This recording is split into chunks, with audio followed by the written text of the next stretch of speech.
और अपनी जो लर्निंग जर्नी है उसको कंटिन्यू करते हैं। सो लास्ट वीक हम लोगों ने क्या-क्या हम लोगों ने किया था उस पे एक थोड़ा-सा जल्दी फास्ट रिकैप करेंगे। सो हम लोगों ने किया था what is stock market, stock market actually है क्या? और आप लोगों ने वो फार्मर वाली स्टोरी से कनेक्ट किया होगा। एक उसके पास अपना फार्म हाउस था, खाली प्लॉट्स थे and how he explored himself I mean his own plots और जो उसके करंट रिसोर्सेज़ है उसको कैसे उसने एक्सप्लोर किया और उससे उसने अपने प्रॉफिट्स को टर्न आउट किया। तो वही एक तरह से स्टॉक मार्केट थी। और why should we invest in stock market? So हमें पैसा क्यों लगाना चाहिए? Even though there are many multiple asset class which are available like gold, properties, provident funds, PF, NPS, PPF, ये पोस्ट ऑफिस डिपॉजिट्स, बहुत सारे हमारे पास इन्वेस्टमेंट क्लास हैं, लेकिन उसके बावजूद भी हम लोग स्टॉक मार्केट में पैसा क्यों लगाएं, ये हम लोगों ने एक देखा था।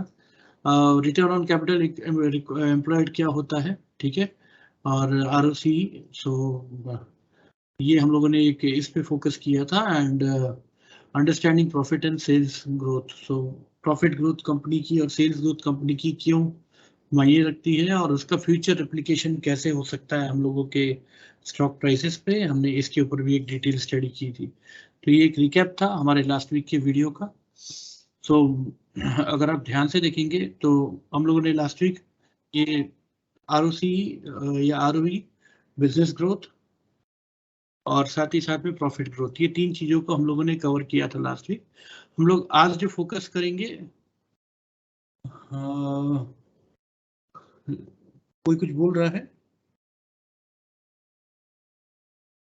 ओके सो हाँ ठीक है, कोई बात नहीं। मैंने देख लिया था, मैंने ही एडमिट किया है। ठीक है, सो हम लोग उनसे जरूर सीखेंगे क्लास के बाद। आज की क्लास मेरी ज़्यादा लंबी रहेगी नहीं, ठीक है। सो हम लोग जो इस वीक फोकस करने जा रहे हैं वो करने जा रहे हैं मार्केट कैप के ऊपर। प्रॉब्ली ये नोन टर्म्स है, बट इसमें से कुछ अच्छी चीज़ें मैं आप लोगों के साथ आज शेयर करूंगा तो शायद आपको हर वीडियोस में नहीं मिलते होंगे यूट्यूब के। पी रेशियो कंपनी का क्या होता है और हमारे लिए वो कैसे बेनिफिशियल हो सकता है, प्रोमोटर होल्डिंग क्या होती है और हमें क्या क्या चीज़ों का ध्यान रखना चाहिए प्रोमोटर होल्डिंग के ऊपर। तो ये ब्रॉडली 3 टॉपिक्स हैं जिस पे हम लोग आज जो हम लोग कवर करने जा रहे हैं। So market cap, so market cap is actually a perceived value या of a brand and a company, ठीक है। तो एक कंपनी, उसके सारे एसोसिएटेड ब्रांड, उन सब का टोटल परसीव्ड वैल्यू जो बोलते हैं including goodwill of the company, ये एक परसीव्ड वैल्यू होती है। इसी को मार्केट कैप में हम लोग परसीव्ड वैल्यू को कैलकुलेट करते हैं मार्केट कैप के रूप में, ठीक है। और ये मार्केट कैप कैसे निकाला जाता है? सो ये टोटल नंबर ऑफ कंपनी के जितने भी शेयर्स बाजार में हैं, जिसमें प्रोमोटर की होल्डिंग हो गई और एफआईआईज हो गए, डीआईआईज हो गए, एचएनआईज हो गए, हाई नेटवर्थ ऑफ इंडिविजुअल्स, ठीक है।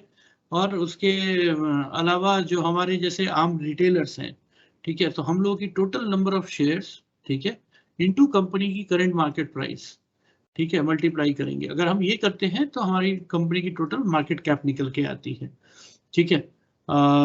अगर आप देखेंगे तो डेफिनेशन के हिसाब से there are 3 types of caps in which exist today in Nifty, ठीक है, sorry Indian stock markets, not Nifty.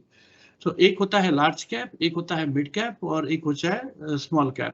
और ये जो है ये हमारी लेटेस्ट डेफिनेशन है जो मैं आपके सामने ये स्लाइड दिखा रहा हूँ। और ये पिछले साल 1.5 साल पहले चेंज हुआ था। और as per the latest definition, जो पहली 100 कंपनीज होती हैं हमारे इंडियन स्टॉक मार्केट की, ठीक है, ये फर्स्ट 100 कंपनी जो है ये लार्ज कैप कहलाती है। मार्केट कैप के हिसाब से जो टॉप 100 लिस्ट है ये लार्ज कैप में आती है। 100 से 250 जो आती है ये मिड कैप में आती है। और 250 के नीचे जितना भी है, ठीक है, वो सब जो है वो स्मॉल कैप में आती है, ठीक है। सो अगर आप देखोगे इसमें ये जो लिस्ट है ये एमफी डिसाइड करता है, ठीक है। ये एएमएफआई ये अपनी खुद की एक स्टैट्यूटरी बॉडी है, ठीक है, म्यूचुअल फंड्स की। और ये जो है एमफी ये लिस्ट डिसाइड करता है और इसी लिस्ट को फिर सभी म्यूचुअल फंड्स को भी फॉलो करना होता है। क्योंकि आपने अगर ध्यान दिया होगा तो म्यूचुअल फंड जो होते हैं वो लार्ज कैप बेस्ड भी होते हैं, मिड कैप या स्मॉल कैप बेस्ड भी होते हैं, फ्लेक्सी कैप्स भी होते हैं जिसमें तीनों का रेशियो हो, ठीक है, और अलग अलग तरीके के होते हैं, तो ये उनको ये लिस्ट को फॉलो करना पड़ता है टू द पॉइंट।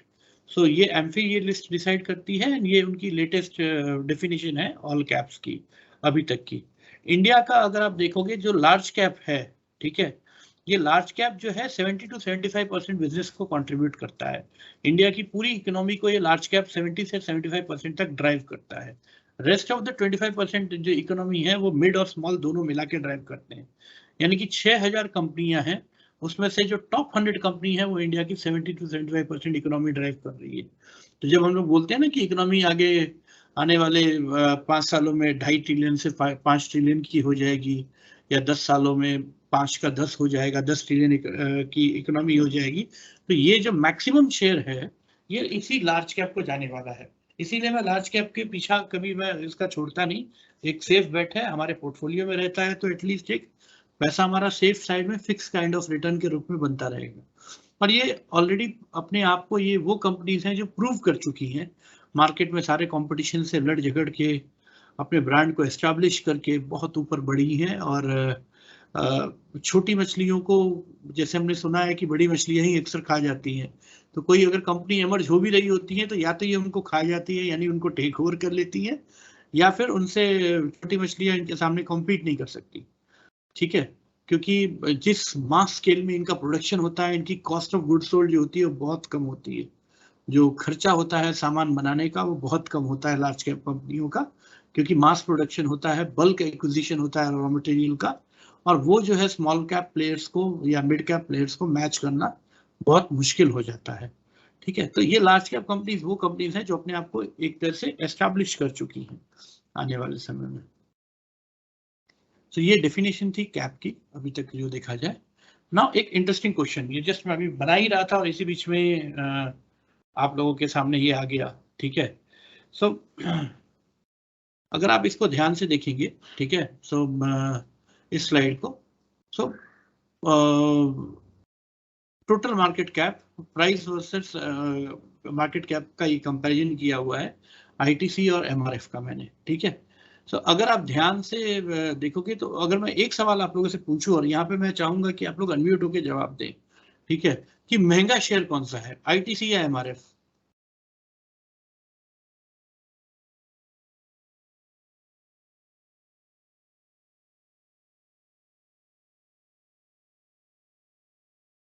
गुरदीप भाई, अक्सर आपके सवाल आते हैं, सर ये तो महंगा है, ये तो महंगा है, प्राइस देख के। अब मैं आपसे साफ पूछ रहा हूँ, ये देखो स्लाइड आपके सामने है, एक आईटीसी, एक आईटीसी है और एक एमआरएफ है। ठीक है, और आप अगर देखोगे प्राइस, तो आईटीसी अभी ये फिलहाल का लेटेस्ट रेट है, ठीक है, बढ़ा हुआ रेट हम बोलेंगे आईटीसी के मामले में। तो ये है 252.7, और एमआरएफ जो है वो है 66,501। ठीक है, तो मैं जब आप लोगों से पूछता हूँ कि महंगा कौन सा है, तो आप लोग बोलते हो कि एमआरएफ महंगा है, क्योंकि प्राइस आपको दिख रहा है। राहुल भाई, आता हूँ आपके बाद भी आता हूँ। सो जब प्राइस आपको दिख रहा है वो सीधा सीधा दिख रहा है, 252 का आईटीसी है और 66,000 का एक शेयर है, वो एमआरएफ है। ठीक है, तो जाहिर सी बात है एमआरएफ महंगा हुआ। तो जब ये सवाल आप लोग मतलब ये मैं आपको बता रहा हूँ, तो आप ध्यान से जरा समझिए, आईटीसी की आप टोटल नंबर ऑफ शेयर्स अगर आप देखोगे, सो मैं इससे पहले जरा थोड़ा सा डिटेल में घुसूं, मैं आप लोगों को बोलता हूं, मैंने और राहुल ने मिलके एक एक कंपनी चालू की। ठीक है, राहुल को भी बाजार से 1,000 रुपये लेना था, मुझे भी बाजार से 1,000 रुपये लेना था। ठीक है, तो मैंने बोला राहुल भाई मेरे पास तो 1,000 रुपये नहीं है, एक काम करते हैं, मैं मार्केट में अपना शेयर लॉन्च करता हूँ। और राहुल ने बोला मेरे पास भी नहीं है, तो मैं भी अपना मार्केट में शेयर लॉन्च करता हूँ। ठीक है, तो मैंने बोला चलो ठीक है, हम लोग एग्री हुए। मैं गया, मैंने एसबीआई के पास अपना एक ड्राफ्ट फाइल किया कि मैं अपना 10-10 रुपए के हिसाब से 10-10 रुपए की फेस वैल्यू पे 100 शेयर मैं मार्केट में अलॉट करूंगा। ठीक है, तो 10-10 रुपए की ये फेस वैल्यू पे करूंगा 100 शेयर, तो उस हिसाब से अगर आप देखा जाएगा तो मेरा 1,000 का मार्केट कैप, मतलब वो जो मुझे चाहिए पैसा मार्केट से 1,000 करोड़, 1,000 रुपये वो मेरे को मिल जाएंगे। राहुल ने बोला नहीं सर, 10 रुपये आप बहुत महंगा दे रहे हो, इसको हमें मतलब आप जो है मैं जो क्या करूंगा, मैं इसको 1 रुपए के भाव में बेचूंगा और मैं 1000 के एक शेयर, मतलब 1 रुपए के हिसाब से 1000 शेयर इशू करूंगा। हमने बोला ठीक है, चलो आप अपना तरीका आजमाइए। अब देखा जाए तो एक इन्वेस्टर ने मेरा एक शेयर लिया और एक इन्वेस्टर ने राहुल भाई का एक शेयर लिया, ठीक है। तो एक एक शेयर दोनों के हाथ में आया, लेकिन ज्यादा वैल्यू किसके पास आई? उसके पास आई जिसने 10 रुपए इन्वेस्ट किया और उसके पास 10 रुपए का शेयर आया। वेरस राहुल भाई का शेयर जिसने एक लिया था, उसके पास कायदे से आया तो बस 1% वैल्यू ही आया, 1% भी नहीं बोलूंगा मैं, 1000 रुपए में 1 रुपए यानी कि 0.1% की वैल्यू ही उसके पास आई, ठीक है। तो ये जो है ये राहुल भाई के इन्वेस्टर को मिला और मेरे इन्वेस्टर को मिला ऑलमोस्ट 1% की होल्डिंग मिल गई, ठीक है, क्योंकि 10,000 का 1000 का 1% जो होता है वो 10 रुपए ही होता है। तो मेरे इन्वेस्टर को 1% की होल्डिंग मिल गई और राहुल भाई के इन्वेस्टर को 0.1% की होल्डिंग मिल गई, ठीक है। तो ये एक बेसिक फर्क मैं आप लोगों को बताना चाहता हूँ कि भले ही दोनों का आपने एक एक शेयर लिया, लेकिन होल्डिंग कितना फर्क आ गया, वेरिएशन कितना आ गया, ठीक है इसमें। तो इसी तरीके से अगर आप देखोगे तो आईटीसी की जो टोटल मार्केट कैप है ये है 3,12,000 लाख करोड़, 3.12 लाख करोड़ ये मार्केट कैप है आईटीसी की। प्राइस कितना है इनका आईटीसी का? 252.7, 252.70 रुपए, ठीक है। टोटल शेयर्स कितने होते हैं अगर मैं दोनों को डिवाइड कर दूं तो आईटीसी के मार्केट में टोटल शेयर फ्लोट कर रहे हैं वो है 1235 करोड़ शेयर्स इनके जो हैं वो मार्केट में फ्लोट कर रहे हैं, यानी तैर रहे हैं। अब ये 1235 करोड़ में 50% होल्डिंग जो है वो प्रमोटर की है, यानी आधे शेयर तो प्रमोटर के पास बैठे हुए हैं, लगभग लगभग 600 करोड़ के आसपास के शेयर्स जो हैं वो बैठे हुए हैं प्रमोटर के पास।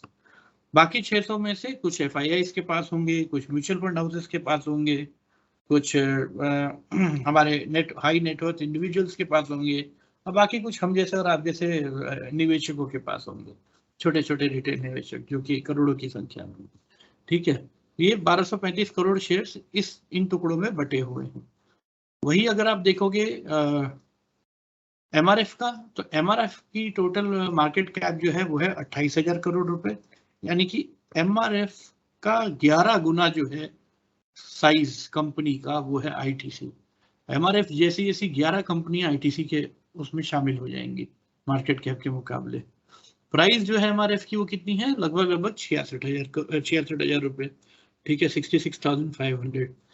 टोटल शेयर्स अगर मैं निकालने जाऊं एमआरएफ के, जो कि promoter holding, FII, DII, mutual funds और हम जैसे रिटेल निवेशक जो कि बहुत ही कम है एमआरएफ में, हम लोगों का टोटल होल्डिंग अगर आप देखोगे तो ये निकलते हैं टोटल नंबर ऑफ शेयर्स लगभग लगभग 42.39 लाख्स, यानी कि आधा करोड़ भी नहीं है। अब देखिए आप, एक कंपनी ने अपने शेयर के 1235 करोड़ टुकड़े कर दिए और एक कंपनी ने अपने शेयर के ऑलमोस्ट 42 लाख टुकड़े किए। 1 करोड़ तो छोड़िए, आधा करोड़ भी नहीं किया उन्होंने, ठीक है। ये है आईटीसी और एमआरएफ का बेसिक फर्क। अब इमेजिन करो आप, जस्ट एक इमेजिनेशन करो, अगर आप टोटल मार्केट कैप जो है आईटीसी सॉरी एमआरएफ की, ठीक है, मैं जरा एक कैलकुलेटर निकाल रहा हूं बगल में यहाँ पे आपको दिखेगा वो,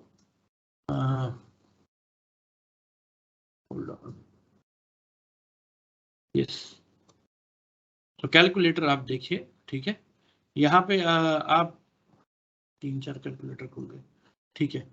सो 28,000 करोड़ की कंपनी, ठीक है, 28,000 crore 7, yes, 28,000 crore, yes right, सही फिगर। इसको अगर मैं 1235 करोड़ में अगर मैं डिवाइड करता हूं जितना आईटीसी ने किया था, तो इनकी एक शेयर की कीमत हो जाएगी 22 रुपए की। यानी जितने टुकड़ों में आईटीसी ने अपने शेयर को तोड़ा है उतने ही टुकड़ों में एमआरएफ अगर अपने शेयर को तोड़ दे, छोटे छोटे टुकड़े करके बांट दे, तो एमआरएफ की प्राइस आज के आज गिर के आ जाएगी 66,000 से 22,000 रुपए, सॉरी 22 रुपए, ठीक है। तो आप समझ लीजिए कितना बड़ा फर्क है। अब देखिए अब आप जरा कंपेयर कीजिए, एक प्राइस है, एक शेयर है जो 22 रुपए की भाव का है, और एक शेयर है जो 252 रुपए के भाव का है। उतने ही टुकड़े करने के बाद, 1235 करोड़ टुकड़े करने के बाद, तो अब बताइए महंगा कौन सा हुआ, आईटीसी महंगा हुआ कि एमआरएफ महंगा हुआ? और ये जवाब मैं आप सब लोगों से चाहता हूं।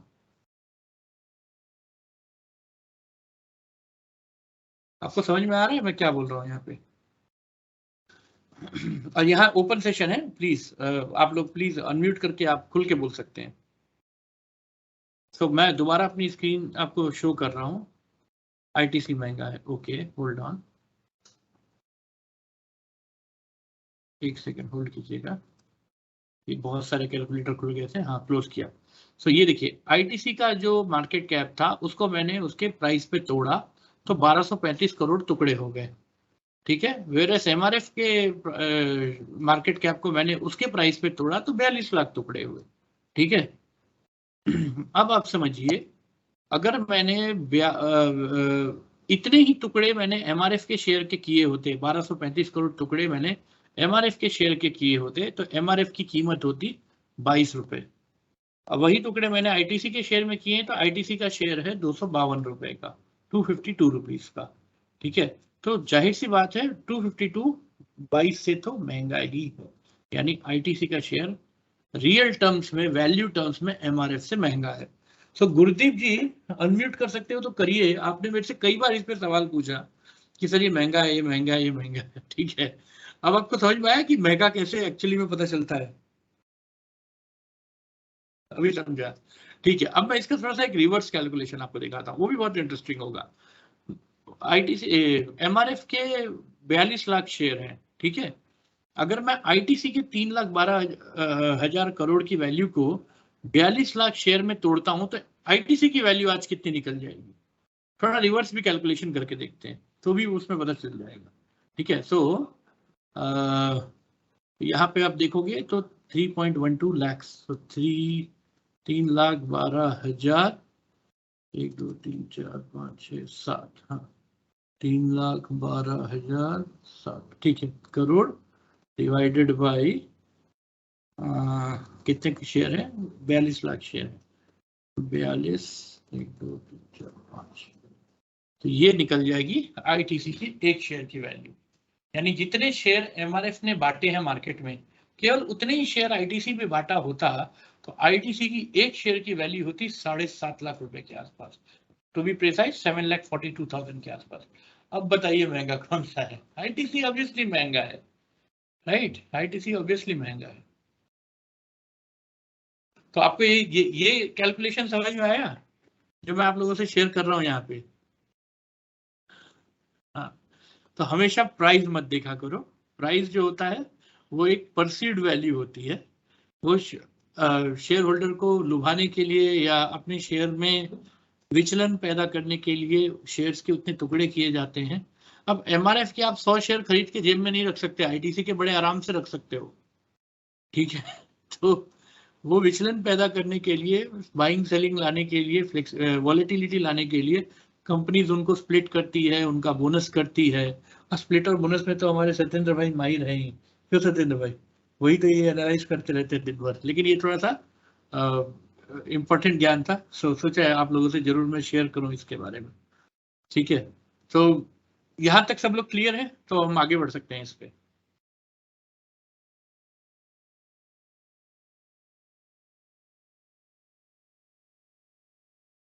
कोई डाउट किसी को?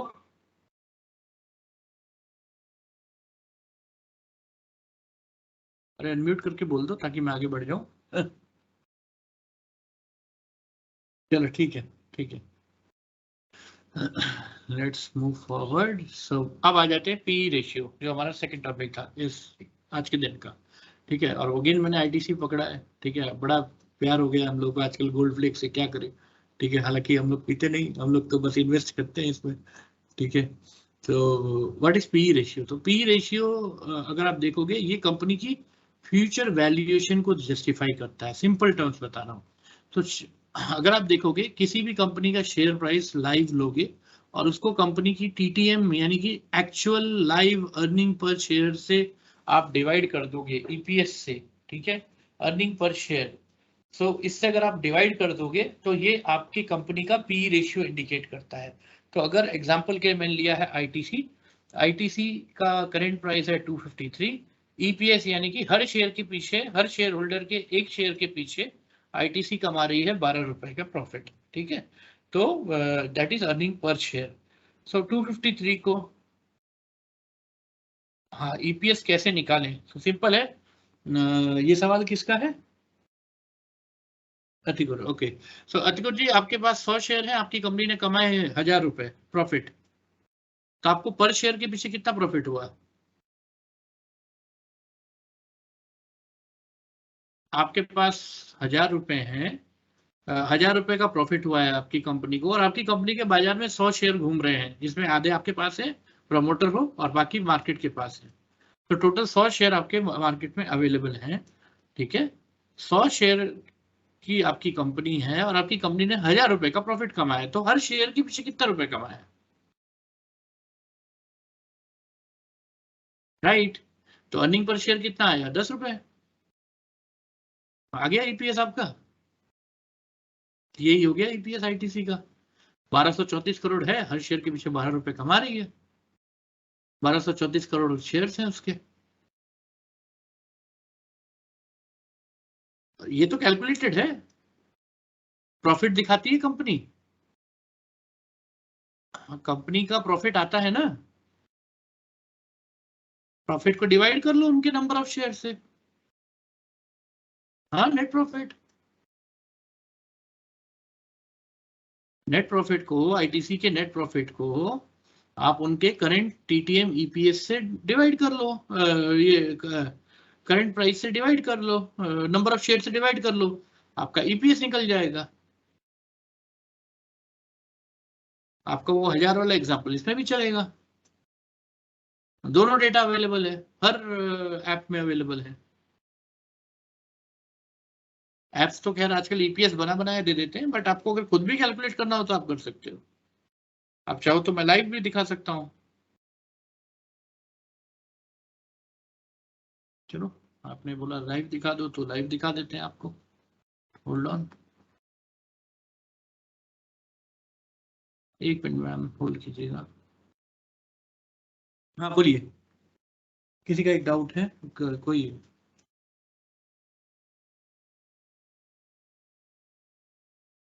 किसी कौन बोल रहा था अभी? मैडम, आपकी आवाज थी क्या? हाँ बोलिए बोलिए मैडम।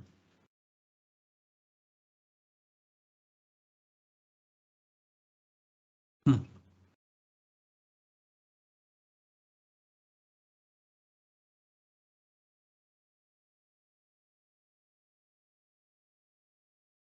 हम्म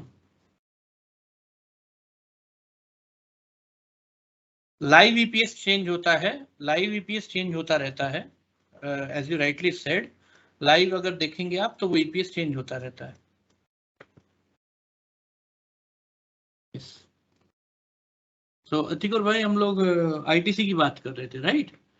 आईटीसी का अगर आप देखोगे, आपको स्क्रीन में ही नजर आ रही है अगर, ठीक है, तो ये इनका प्रॉफिट है, टीटीएम प्रॉफिट कितना है? 14,000 करोड़, 14,800 नेट प्रॉफिट। इस साल का अभी तक का जो रिकॉर्डेड प्रॉफिट है वो 14,800 करोड़ का है। यहाँ पे, यहाँ तक क्लियर है आप? ये फिगर दिख रहा है आपको यहाँ पे 14,802। ठीक है, टोटल शेयर कितने इनके? 1234। सो कैलकुलेटर ओपन कर लेते हैं वापस। 14,802 करोड़ डिवाइडेड बाय 1234, 1234 करोड़ कितना आ गया? 11.995। ठीक है, ये आपके सामने आया फिगर। अब देखिए ऐप में क्या दिखाया गया है, ईपीएस,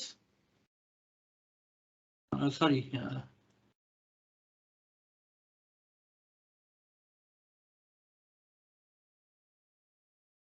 12.01। तो प्राइस का 1-2 रुपए का आगे पीछे होगा तो थोड़ा सा आईटीसी भागा है रिसेंटली में, बट 12 रुपए वहां पे भी आ रहा था, 11.995, 5 पैसा कम था 12 रुपए में, और यहाँ 12 रुपए से 1 पैसा ऊपर है, 6 पैसे का फर्क है। ठीक है, तो ये प्राइस का एक दिन का आगे पीछे का फर्क तो रहता ही है।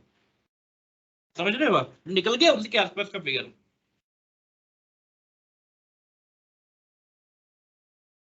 चलो सो वापस आते हैं अपने प्रेजेंटेशन पे। सो ईपीएस आपका है 12 रुपए का, करंट प्राइस है आपका 253 रुपीज का, तो आपका पी रेशियो आ गया 253 डिवाइड बाई 12 विच इज 21.1। ठीक है, अभी 21.1 का क्या मतलब हुआ? ये 21.1 का ये मतलब हुआ कि अगर आपका आज का प्राइस आप 253 रुपीज पे आईटीसी का शेयर बाई कर रहे हो, ठीक है, तो 21 साल तक कंपनी अगर 12-12 रुपए के ईपीएस से प्रॉफिट कमाएगी, तो आपकी वैल्यू, आपकी जो पर शेयर की वैल्यू जो है वो 253 के बराबर आ जाएगी। वैल्यू की मैं बात कर रहा हूं, ठीक है, आपके शेयर से आपको इतनी कमाई तो हो जाएगी। और ये फ्यूचर ईपीएस होता है हमेशा, सॉरी फ्यूचर प्राइसिंग होती है। तो आप कोई कभी भी देखोगे, a price increase ratio is a ratio for valuing a company that measures the current share price related to its earning per share। तो आज का प्राइस, आज की अर्निंग पर शेयर को अगर मैं कंबाइन करूंगा, तो 21 सालों बाद मेरी एक्चुअल वैल्यू जाके निकल पाएगी, जो कि परसीव्ड वैल्यू है 253 रुपीज। 21 सालों बाद मेरे को आईटीसी मेरे शेयर के पीछे उतना कमा के मुझे देगी। ठीक है, as a share holder, as a मालिक of the company, as a promoter of the company, मतलब छोटा प्रोमोटर, रिटेल वाला। ठीक है, सो वैसा समझ लीजिए आप इसे। सो ये होता है हमारा PE ratio. So ideally P ratio कितना होना चाहिए? तो आइडियली अगर आप देखेंगे तो पी रेशियो जो है वो बोला जाता है 15 से 21 के बीच में होना चाहिए। तो एक फेयर रेशियो बोलते हैं, 15 से 25 भी फेयर माना जाता है। ठीक है, 25 से ऊपर वाले पी रेशियो को बोलते हैं हाईली वैल्यूड है। ठीक है, बट देर आर कंपनीज जो कि हाई वैल्यूएशन पे चलती हैं, like FMCG companies, like consumption companies, ये चलती हैं। आईटी कंपनीज भी अब चलने लग गई हैं। ठीक है, अच्छा ये इतने हाई पीई पे क्यों ट्रेल कर रही हैं? ये इतने हाई पीई पे इसलिए चल रही हैं क्योंकि हमें मालूम है कि आने वाले 25 ही नहीं, आने वाले 40 साल, आने वाले 50 साल इन कंपनियों को कुछ नहीं होने वाला, तो मार्केट उसका प्राइस आज देने को तैयार है। मार्केट उसका आज प्राइस देने को तैयार है। वही आप अगर आईओसी बीपीसी का पी निकालोगे तो वो आपको 10 साल 12 साल वाला दिखेगा, 10 या 12 का पी रेशियो दिखेगा वहां पे। तो मार्केट को लग रहा है कि 10-12 साल बाद इन कंपनियों का कोई फ्यूचर ही नहीं दिख रहा, तो उसको गिरा के प्राइस को पी पे ले आया है, क्योंकि ईवी सेगमेंट आने वाला है। पेट्रोल पंप पे बिकेगा क्या?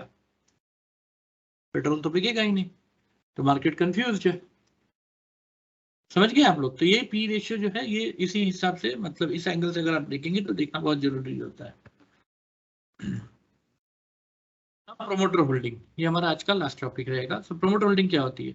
तो प्रोमोटर होल्डिंग हमने इससे पहले भी डिस्कस किया, जितना भी शेयर कंपनी के जो ओरिजिनल ग्रुप होते हैं, प्रोमोटर्स होते हैं, उनके हाथ में होते हैं। ठीक है, उसको हम प्रोमोटर होल्डिंग बोलते हैं। आइडियली 50% से ऊपर अगर प्रोमोटर होल्डिंग हो, यानी कि कंपनी के मालिक का सिंगल हैंड कंट्रोल अगर हो, 50% से ऊपर का पार्टनर अगर वो हो, तो जाके अच्छी कही जाती है।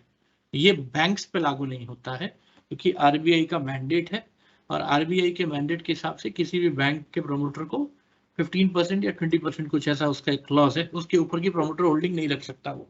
ठीक है, उसके अलावा बाकी किसी कंपनी में ऐसा कोई मैंडेट नहीं है, क्योंकि वो मॉनिटरी कंपनीज नहीं है। तो प्रोमोटर होल्डिंग कभी भी आप देखें तो एक्सेप्ट बैंक्स, आप ये जरूर देख लें कि आपकी कंपनी के प्रमोटर के एटलीस्ट 50% हाथ में शेयर्स हैं या नहीं है। ठीक है, अगर 70% 75% तक मिल जाते हैं तब तो बहुत ही बेहतरीन है। ठीक है, अब इसमें आपको मैं 2-3 पॉइंट ऐसे बताऊंगा जो आपको बहुत ध्यान रखने की जरूरत है। पहला, एक कंपनी के बारे में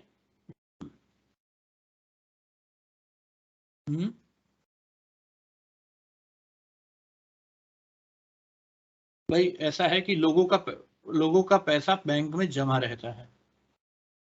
ठीक है, कोई प्रमोटर अगर मान लो एक्सक्लूसिव होल्डिंग अपनी बढ़ा लेगा, ठीक है, किसी भी एक बैंक में, तो हो सकता है शायद वो प्रमोटर लोगों का पैसा लेके रफू चक्कर हो जाए। तो एक प्रिकॉशनरी मेजर है वो आरबीआई का, मॉनिटरी कंट्रोल का। ठीक है। और बैंक्स के केसेस में अधिकतर कंट्रोल जो है वो आज भी हमारा एपेक्स बैंक यानी आरबीआई उसके कंट्रोल में है। सो ये गवर्नमेंट द्वारा इन्फ्लुएंस किए जाते हैं। ठीक है, वो रिस्क से बचने के लिए ही ये मैंडेट डाला हुआ है। या so now coming back to the point जो हम लोग डिस्कस कर रहे थे, प्रोमोटर होल्डिंग। प्रोमोटर होल्डिंग में आपको दो चीजों का ध्यान रखना बहुत ज्यादा जरूरी है। एक, और जो कि सबसे इंपॉर्टेंट है, कि आपकी कंपनी में जो प्रोमोटर होल्डिंग है इसके प्लेज कितने शेयर्स हैं। यानी दिखेगा आपको रिकॉर्ड्स में 50%, लेकिन आप नीचे देखोगे प्लेज शेयर्स तो वहां पे दिखेगा कि 10% होल्डिंग जो है वो तो प्लेज की हुई है इसने, यानी गिरवी रखे हुए हैं अपने शेयर। गिरवी क्यों रखता है प्रोमोटर? किसी से लोन लेना होगा, किसी अनऑथराइज कंसर्न से लोन लेना होगा, या किसी एफआईआई से डील कर रखी होगी उसने तो उसको प्लेज कर दिए होंगे और पैसे लिए होंगे, उठाए होंगे उसने अपनी कंपनी के शेयर्स गिरवी रख के। तो अगर प्लेज वाले शेयर हैं तो 10 बार सोचिए आप उसमें हाथ डालने से पहले। ठीक है, अगर वो प्लेज वाले शेयर नहीं है तो फिर कोई दिक्कत नहीं है। तो प्लेज कितने शेयर हो रहे हैं ये आप जरूर ध्यान रखिए। तो अगर आप देखोगे तो कई, मैं किसी कंपनी को बुरा या भला नहीं बोलता यहाँ पे, ऐसे कई पेनी शेयर्स होते हैं जिनकी प्रोमोटर होल्डिंग आपको अच्छी दिखेगी, लेकिन जब आप नीचे जाके उसका प्लेज होल्डिंग देखोगे तो प्लेज होल्डिंग बहुत हाई दिखेगी। यानी प्रोमोटर होल्डिंग 50% के ऊपर होगा, लेकिन उसमें से प्लेज बहुत सारा कर रखा होगा, गिरवी बहुत रखा होगा। और ये रिस्क होता है ना, जिसके पास गिरवी रखे वो कभी भी प्रोमोटर के शेयर बेच के अपनी उतनी प्रॉपर्टी जो अपने नाम कर लेगा, उतनी परसेंट के शेयर्स अपने नाम कर लेगा, फिर रिस्क होता है। ठीक है, तो प्लेज कितना रखा हुआ है ये आप जरूर देखिए। ठीक है, और दूसरा जो चीज आपको चेक करना है, ठीक है, वो ये चेक करना। देखिए आपको मैं बताना चाहता हूँ, मैं एक कंपनी का प्रमोटर हूँ, ओरिजिनल प्रमोटर, मालिक हूँ। मेरी कंपनी अच्छी कर रही है, बुरी कर रही है, या कैसा कर रही है, फ्यूचर का भविष्य उसका कैसा दिख रहा है, ग्रोथ हो रही है कि नहीं हो रही है, मैंने जो कंपनी यानी जो बिजनेस सेगमेंट में मैंने जो काम चालू किया है उसका फ्यूचर ब्राइट है या नहीं है, इसकी इनसाइट मुझसे अलावा, मेरे अलावा और किसी को सबसे ज्यादा नहीं होगी। ठीक है, अगर आज मैं कपड़ा कारोबारी हूं तो मुझे मालूम है कि कपड़े की सेल में मतलब ग्रोथ आ रही है या उसका एकदम सेल जो है वो पिकअप हो रहा है। ठीक है, क्योंकि मैं उसका मालिक हूं, मैं जानता हूं मेरा कारोबार कैसा चल रहा है और आने वाले समय में कारोबार किस डायरेक्शन में बढ़ रहा है। ठीक है, या मैं एक मान लो क्या फ्रेंचाइजी का ऑनर हूं तो मेरी फ्रेंचाइजी की सेल अच्छी हो रही है, बुरी हो रही है, या आसपास में कोई रेसिडेंशियल कॉम्प्लेक्स आ रहा है या ऑफिसेस आ रहे हैं जिसकी वजह से मेरी सेल्स बढ़ेगी या घटेगी, या गवर्नमेंट ने आसपास के सारे रेसिडेंशियल प्लॉट्स खरीद के वहाँ पे कोई कमर्शियल यूनिट डालने का या फैक्ट्री डालने का सेटअप कर लिया है तो सेल्स घट जाएगी, लोग कम हो जाएंगे। मेरे से अच्छा ये चीज और कोई नहीं जानेगा। मैं एक प्रमोटर हूँ। ठीक है, कहने का मतलब ये है, अगर मैं अपनी ही कंपनी के शेयर्स बेच रहा हूँ, खासकर वो भी तब जब इंडिया जैसे मार्केट में लोन सब बहुत सस्ते हो गए हैं। तो पहले समझ में आता था कि बैंक का लोन महंगा होता था और प्रमोटर अपना होल्डिंग प्लेज करके सस्ते रेट पे लोन उठा लेता था। अब तो लोन सस्ते हो गए हैं, और अब अगर मैं प्लेज करके अपनी शेयर्स होल्डिंग उठा रहा हूँ, ठीक है, तो थोड़ा सा गड़बड़ है यहाँ पे। ठीक है, क्योंकि मेरे को अपनी कंपनी की पूरी पहचान है। अब मैं अगर अपनी होल्डिंग कम कर रहा हूँ यानी कुछ तो गड़बड़ है भाई, कुछ तो गड़बड़ है बॉस, कुछ तो गड़बड़ है। ये आप बिल्कुल नजर रखिए प्लेज होल्डिंग पे, और होल्डिंग जो है अगर डिक्रीज होती है 10 सवाल पूछिए, रिसर्च कीजिए उसकी कंपनी के। अब जैसे मैं आपको बता दूं, एक मार्केट में बोलते हैं डॉन ब्रैडमैन, जैसे क्रिकेट में बोलते हैं ना, वैसे ही हमारे मार्केट का डॉन ब्रैडमैन है एशियन पेंट्स।